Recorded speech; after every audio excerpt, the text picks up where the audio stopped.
Salut à tous et à toutes. Aujourd'hui nous allons revenir en arrière et je vais vous raconter le plus gros record de la NBA à ce jour. Comme vous l'avez vu dans le titre, je vais vous parler des 100 points inscrits en match par Wilt Chamberlain. Alors c'est parti. Né le 21 août 1936, Wilt Chamberlain est un pivot de 2,16 m pour 125 kg.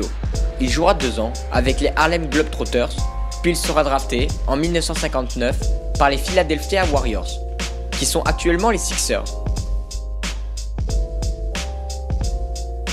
Il débutera sa carrière le 24 octobre 1959 et finira sa saison rookie avec 37,6 points et 27 rebonds par match. Des stats énormes pour une saison NBA. Il sera évidemment élu rookie de l'année, mais aussi MVP, une première dans l'histoire de la NBA. La saison suivante, Chamberlain scorera 38 points et prendra 27 rebonds par match. On comprendra alors, à ce moment, que le joueur va révolutionner le basketball. Sa 3e saison sera l'apothéose de sa carrière, avec une moyenne juste ahurissante de 50 points par match, accompagnée de 25 rebonds. Et malheureusement pour lui, il ne sera pas MVP. Ce sera un autre grand joueur, Bill Russell.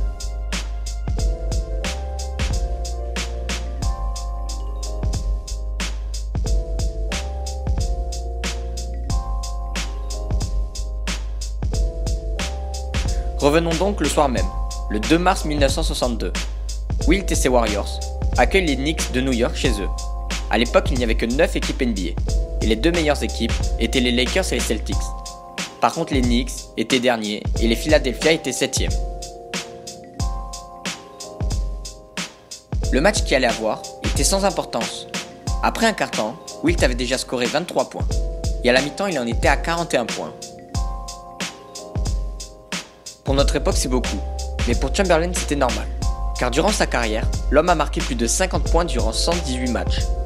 Pour vous donner une idée, James Harden, qui est en train de tout exploser en ce moment, n'est seulement qu'à 23 matchs, et LeBron qu'à 12 matchs, à plus de 50 points. Donc à la fin du deuxième quart-temps, Wilt Chamberlain est à 41 points, mais la deuxième mi-temps va le faire entrer dans les livres d'histoire. Un quart-temps plus tard, et 28 points en plus, le voilà à 69 points. Il est donc à seulement 9 points de son précédent record, qui était de 78 points. Qui était aussi le record dans l'histoire de la Ligue à cette époque. C'est alors à ce moment que les spectateurs commencent à se demander combien le grand Wilt Chamberlain va-t-il marquer de points ce soir. C'est alors que les supporters de Philadelphie et des Knicks commencent à chanter « Give it to Will ». Le chant résonne alors dans toute la salle et les joueurs de Philadelphie vont suivre les ordres. Dès que le coéquipier de Wilt avait la balle, il lui passait, et celui-ci allait marquer. Puis c'est sur un dunk qu'il atteindra les 100 points. À ce moment, la foule peu nombreuse, avec seulement 4124 personnes présentes dans la salle, envahissent le terrain et le submergent. Il restait pourtant 46 secondes à jouer. Nous ne saurons jamais si ces dernières secondes auront été jouées. Aujourd'hui, 53 ans après, peu importe, la performance est là. La vérification est impossible, car aucune vidéo n'existe de ce match. Seul un enregistrement radio est disponible. 1